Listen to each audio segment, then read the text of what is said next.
So, other than the fact that Sony keeps interfering with Microsoft's acquisition of Activision, there's a lot of things in which a lot of people have been ignoring during the entire debacle, the whole controversy, the whole, oh my god, the drama between Sony and Microsoft and the acquisition of Activision and Call of Duty with Blizzard and blah blah blah.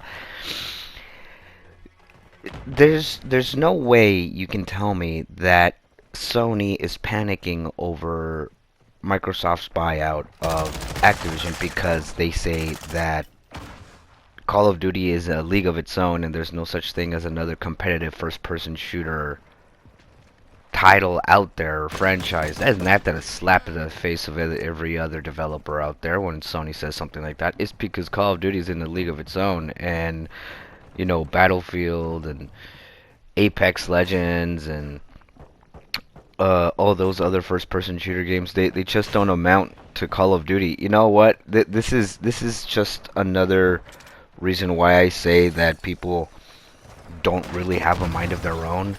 Because if I was any of the developers that were working on titles that are also included in Sony's ecosystem, I would have said, you know what, if that's the way Sony feels about it, then maybe we should just pull out and join Microsoft without even having them pay our developing company or publisher or etc. Because if Sony feels that way about us, then there's no point in us even trying. We should just pull out our franchise and our titles out of Sony's ecosystem and just join Xbox, because Xbox apparently seems to know and appreciate what's good. The fact that Brazil said it the way that most of us were thinking, by saying, you know what, Sony, stop your bitching. This is not going to be a problem. It was actually refreshing to see that CMA from Brazil was actually brutally honest in their criticism of Sony panicking over the buyout. Here's a couple of things, and you can try to disprove me on this. You're not going to be able to do it because this is all just common sense stuff. The list of reasons why Xbox is superior than Sony and PlayStation. I'm not going to give you a list, I'm just going to give you examples. First of all, wasn't it Sony the one that said that they were moving forward, that it was all about future projects and future titles? That Xbox has become very consumer friendly in the sense that if you have Xbox titles from Xbox OG or 360 or even Xbox One, which was the most recent console, and they're within the catalog of reverse play to the Series X, you can play it. You don't have to pay an extra amount of money for it. You don't have to pay anything. You can just, as a matter of fact, you don't even have to be a Game Pass subscriber. It's just, if it's in there, it's covered. You can play it. And if you have a Series X, you can agree with me. There's dozens of titles from both the 360 and the Xbox OG within the Game Pass. Now, Xbox believes in legacy games. They rely heavily on the fact that people still want to play classic titles, and who can blame us? A lot of new games that have been coming out have lost their edge in the sense of creativity, originality, certain features that many of us still to this day miss and wish we could see in newer titles. Call of Duty Modern Warfare 2 always coming up with new information on how they're going to be adding certain titles or features, not titles, certain features within the game itself that we haven't seen in a long time since the first Modern Warfare games. Why? Because we do believe in certain levels of nostalgia, especially when it comes to gameplay. Xbox gives you that opportunity.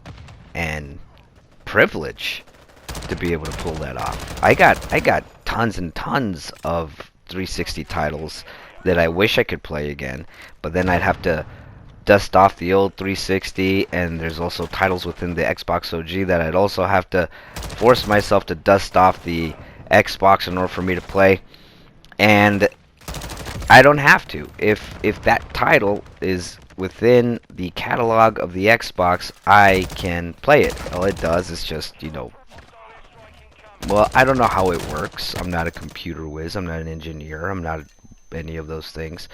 But what I can tell you is that it does translate the use of an old game onto a new gen console, which to me is absolutely awesome. You know what I mean?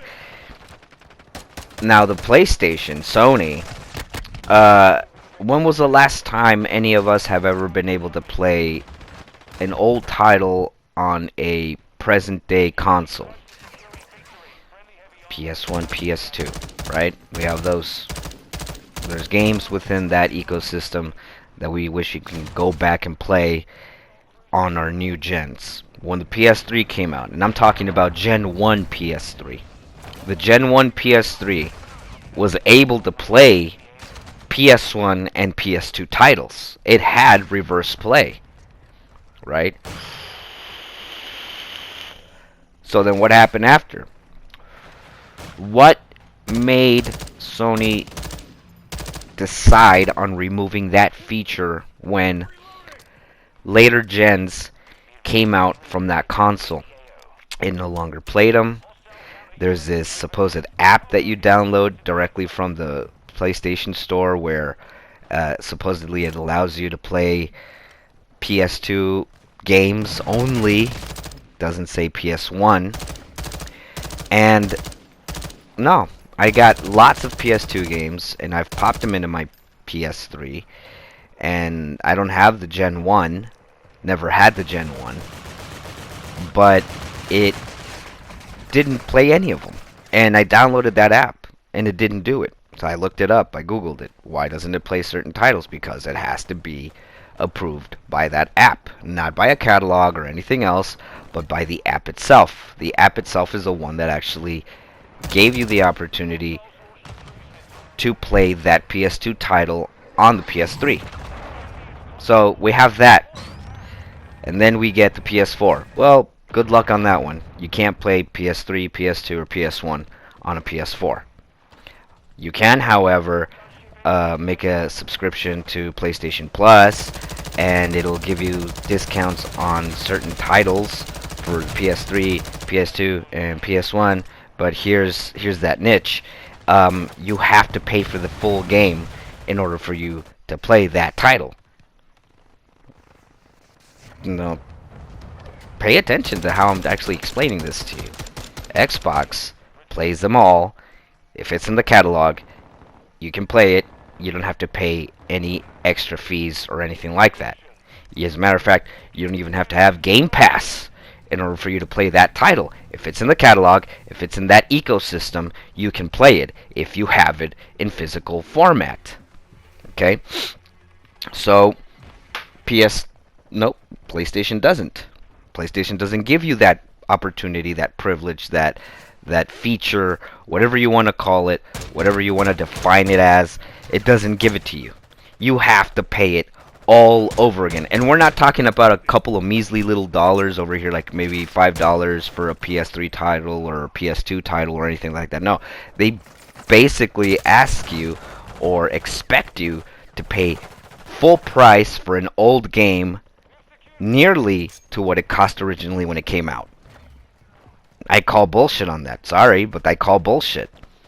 And then you had the release of the PS5, and there were rumors about Sony actually creating a backwards compatibility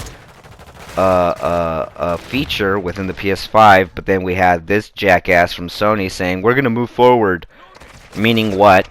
Oh, that, Sony doesn't really have time, or, doesn't really want to do the effort of being able to allow you to play old games on the PS5. So there's that. A lot of people out there are very set on being able to play their old console games on a new gen console. Why? Because we want to play it on a better controller, and we want to see it work faster. We want to see the graphics a lot smoother. Obviously, they're not going to be completely revamped, because that's impossible. If you want to revamp, then you're going to have to wait until a developer comes up with a remake. But you can play your old titles on a new gen and expect them to look a little cleaner. The edges are actually, softened. All the rough edges are completely softened up. You can see that on the Series X. PS5 doesn't do that. Like I said, you have to buy that title all over again. And on the new version of the PlayStation Plus, which is like now the premium, I guess, which isn't cheap. As a matter of fact, this is why I'm saying Sony can't complain and bitch about Microsoft in any way whatsoever with the acquisition of Activision. I sound like Don King. What, the acquisition of Activision, only in America? They can't complain by saying that if the deal goes all the way through, Microsoft's going to start stealing customers from Sony. They can't really say that because they already dug their own grave. They dug their own grave the moment that this jackass from Sony said, we're going to move forward. Not truly paying attention to what the consumer, the gaming community, really looks forward to. And like I said before, a lot of people like to play their old titles. But they're expecting you to pay for it all over again. You can have your entire collection of nostalgia collected games from decades worth, but Sony is basically saying, no, sorry, you know what? You want to play them? You want to play them on a new console that you paid for? Not cheap at all, by the way. You're gonna have to pay for that game all over again, and you're gonna be thinking to yourself, well, they ain't that a crack in the nuts. It's like, so if I want to play this title, I have to buy it all over again? I mean, can't I just pop it in that console and maybe just, I don't know, play it? And Sony is basically saying, no, nuts to you. You can't. You have to buy it all over again. Now you see where I'm getting at. You see where I'm getting at with the whole why Sony can't complain about worrying about customers leaving Sony to buy an Xbox. I mean, even if it was the case, even if that was the case, think of it this way. Even if it was the case that Xbox, Microsoft, because of the acquisition of Call of Duty and Blizzard, would actually be stealing customers away from Sony, don't you think it's our choice whether or not we decide to do that? I've heard lots of people tell me back in the day, if you don't like the game, go play something else. I've heard a lot of people say that. If you don't like the game, go play something else. Has any representatives from Microsoft or Sony ever stepped in and said, you know what, guys, stop being abusive with people that don't like a certain title on a certain console, just let them go do their own thing? No, never. They've never said anything like that. So, don't you think that it's actually our option, our decision, whether or not we stick to either Xbox or Sony, regardless of whatever title is being sold on that platform? It's our decision. And Sony can't have a say on that. And neither can Microsoft. If Call of Duty becomes exclusive on Xbox, don't you think it would be better for Sony to do some marketing, some research on what is it that Call of Duty has that has people so into it by comparison to Battlefield or Apex Legends or anything else that isn't related to Activision or Blizzard? I mean, shouldn't it actually be a competitive environment where Sony actually does the work and try to come up with a competitive title or franchise for that matter? No, they're not going to. Why? Because they're lazy. They don't want to put in the money. They don't want to put in the time. They don't want to be remembered as the gaming console company that went out of their way to blow Microsoft and Call of Duty out of the water. No, they just want to bitch and complain like,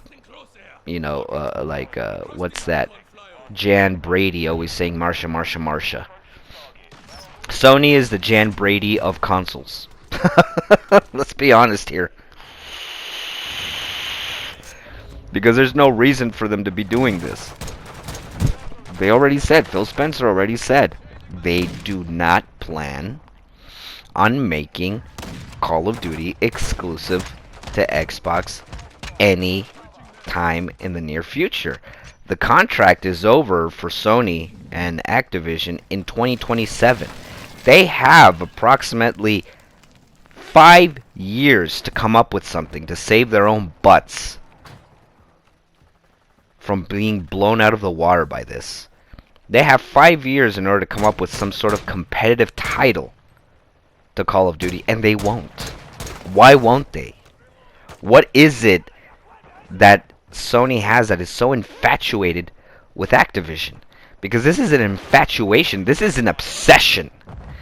This has absolutely nothing to do with marketing or competitiveness anymore. This is now an obsession from Sony. It's because we have to.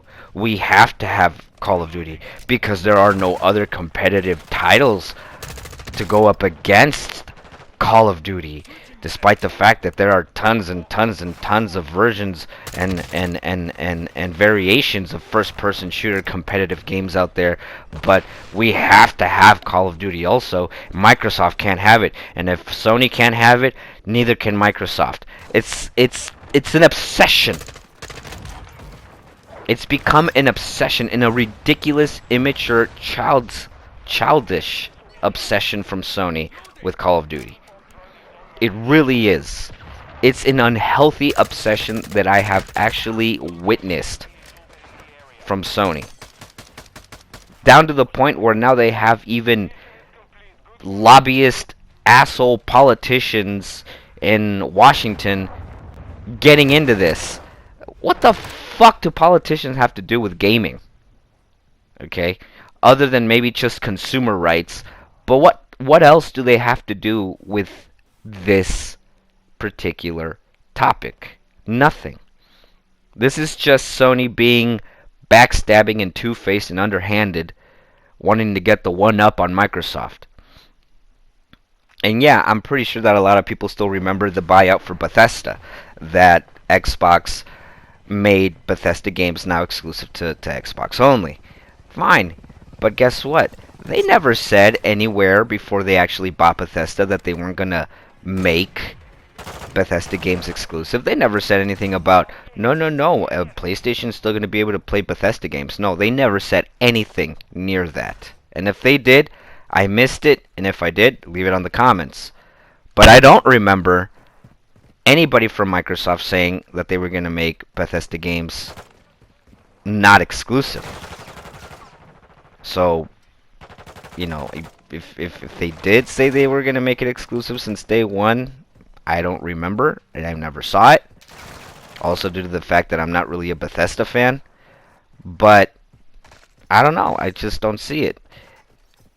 And this whole thing with Call of Duty, look, guys, if Phil Spencer can clean up the mess that Bobby What's-His-Face made with all the sexual harassment charges and all the unethical treatment of their employees, I mean, if Phil Spencer can clean that up, then let him.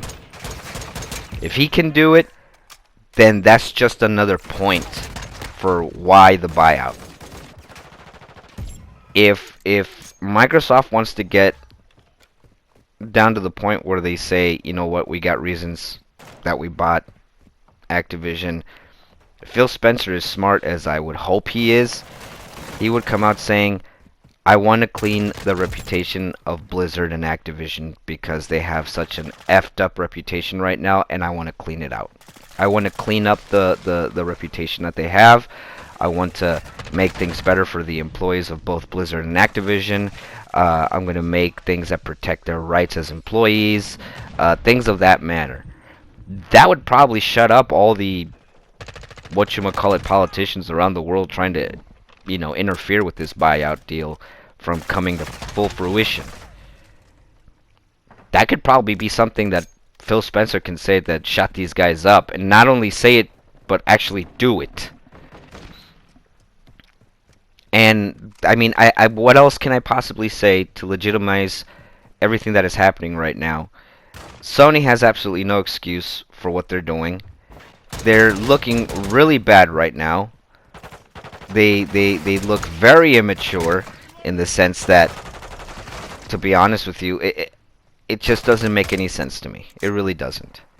It's a goddamn first-person shooter title. There's plenty of other first-person shooter variant games out there. They're all competitive. Just because Call of Duty actually made it into the that gaming league thing that they try to make it look like some sort of NBA logo insignia shit, doesn't really take much effort into playing a video game, and why they decided to make it an actual sporting event is beyond me. But if Sony really wants to make Microsoft look bad, then just come up with something better.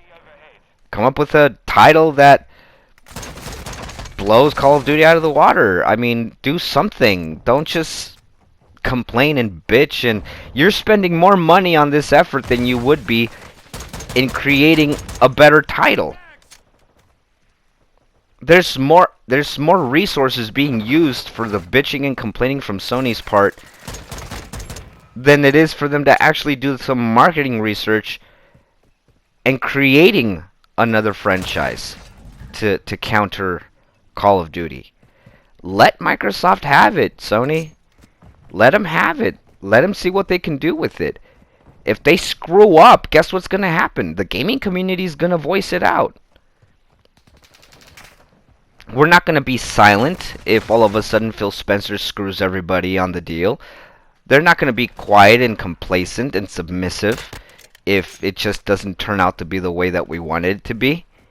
We'll speak out. We'll voice our opinion if that's the case. But you can't be wasting these resources and this time on something that, quite frankly, you really shouldn't be complaining about. Because, like I said before, Phil Spencer said that they're not going to make Call of Duty exclusive. Now, if you're bitching and complaining because you're not going to get that 30% cut from digital sales of Call of Duty titles, then that's something else. That just proves that you guys are more than just, we're worried about the competitiveness and blah, blah, blah. No, you're just worried about that 30% cut that you're probably not going to get anymore, because now it's going to be a Microsoft, byproduct. It's going to have Microsoft stamped right there on the whole, whatever you want to call it. But if it's just because you're worried about competitiveness, then you're not really competitive. You don't know what competitive is. I don't know. That's just my opinion. That's what I think about everything that's happening right now in that topic. So, I don't know what you think. Let me know what you think. Am I wrong on this? Could I be a little unfair on judging Sony in this sense? I mean, is Microsoft really being unfair with the buyout of Microsoft and Blizzard? I mean, does Sony have a right to be worried about the competitiveness? Who knows? But if you have any, solid resources or any real explanations that are legitimate to that, then I'd be more than happy to read your comments on the bottom. Let me know what you think. Please be sure to subscribe, leave a like, share, and I'll come up with another Call of Duty topic in later time. So until then, thanks for watching.